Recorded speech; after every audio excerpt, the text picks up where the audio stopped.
Alright, today I'm going to show you how I make some of my mead. I'm going to try to do this real time without making any cuts or edits. Start off ingredients. Here lately this is what I've been using for the yeast. I ordered it off Amazon. I found this honey at Kroger's. It's actually a really good honey. I like the flavor of the honey itself, and I've used it a few times in different meads, and I really like how it turns out. I'm going with something a little different today. I went with some cranberry mango. Like the drink. See if we'll like the mead. Alright, got a couple balloons here. Usually I would use whatever it comes in, but because I know the honey's going to offset some of the liquid, we're going to go ahead and go up to a 1 gallon jug that I've already rinsed and I've used a few times before. Hydrometer, balloons, and just up the sugar a little bit. A little bit of brown sugar I'm going to throw in. So one of the first things that I'm going to need to do is heat up some of this, because we're going to use this to put back into the honey jar for any of the honey we can't get out. And we're also going to dissolve some of the brown sugar into it. So we'll kick that on while that's heating up. Let's see if we can do this without burning the house down. Funnel comes in very handy as well. And go ahead and add the juice to here.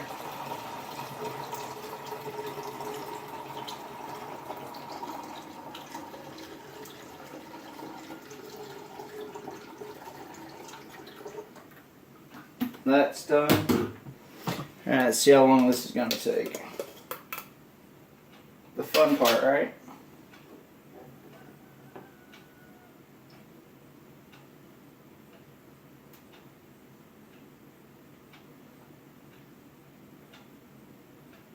Thinking I should have not went through the funnel, but hey. Straining out.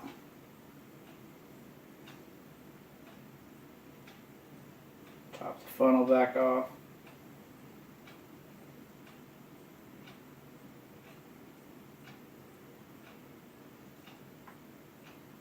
Like I said, this is some really good honey. We'll set that to the side while this is heating up. This is 3/4 of a cup of brown sugar. This is 2 pounds of honey here, Mountain Ridge, and it was 3 liters of juice. So we'll go ahead and mix that in. Get it mixed up.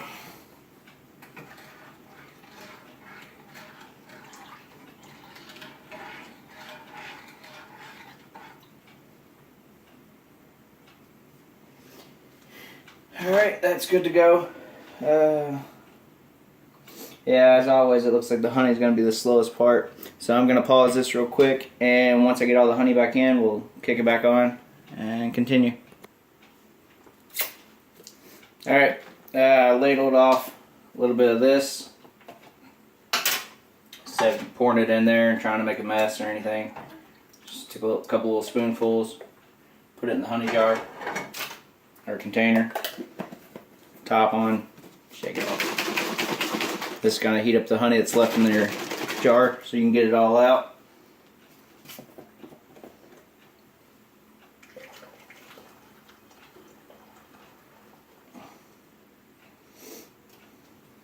Alright, now we got that.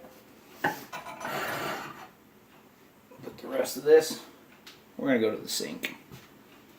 Hold on a second. Alright, we're back. We went to the sink because that would have made a mess everywhere.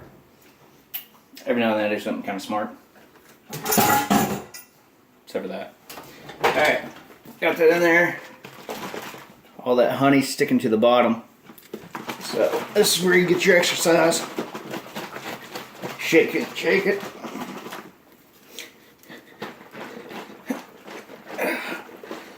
And also the rest of that I just poured in there. It's not hot, but it was pretty warm. So it's going to up the temperature and hopefully help some of these sugars dissolve into the rest of the liquid. Alright. Okay, and like I said before, we started with 3 quarts, and this is a 1 gallon, or actually 3 liters. So it was a little shy, but as you can see, once I added the honey, it's made a 1 gallon. This is pretty close to the top. I do have a little bit of a worry of it possibly blowing out, so I'll put it in a cardboard box or set it on something. It's going in the basement, so it won't be too big of a concern. I'm gonna let this go down a little. We need to check our reading. That way we can see how much potential alcohol is in there. That's based on how much sugar you actually put into it. That's one of the reasons I upped it a little bit. This yeast, from where I've used it before in other ones, I had it actually ferment out. There was potential alcohol of 17%. When it was done fermenting, we're talking about after 2 months, I let it go, racked it and let it go again. It fermented it out. There was still 2% residual alcohol left.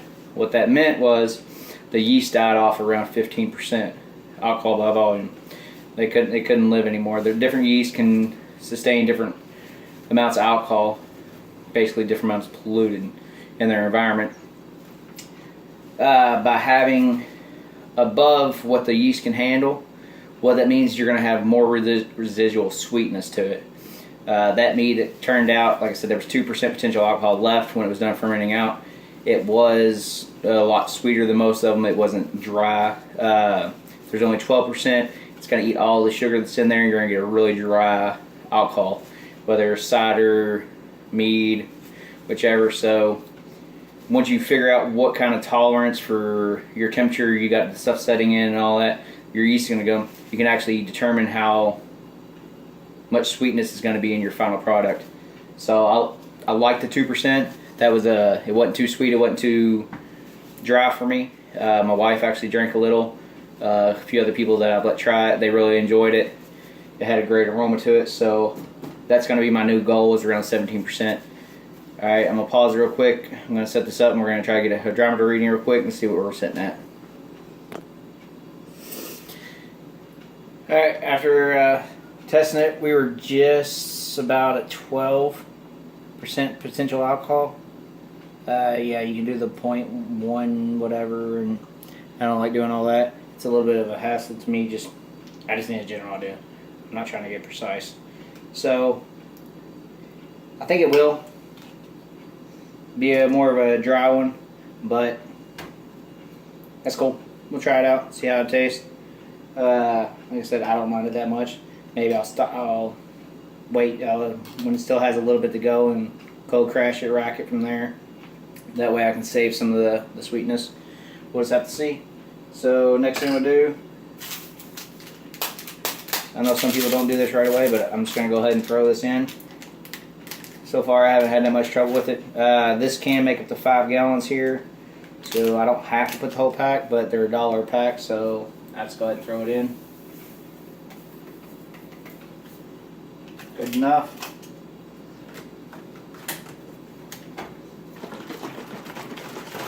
Give it a couple shakes, get that yeast all over the place. So I'm not really that particular about it all. And my only concern is if it blows over. It may not. So, that's a purple one. I always never just have one balloon, because I've had many of these pop on me. So there we go. That one worked out.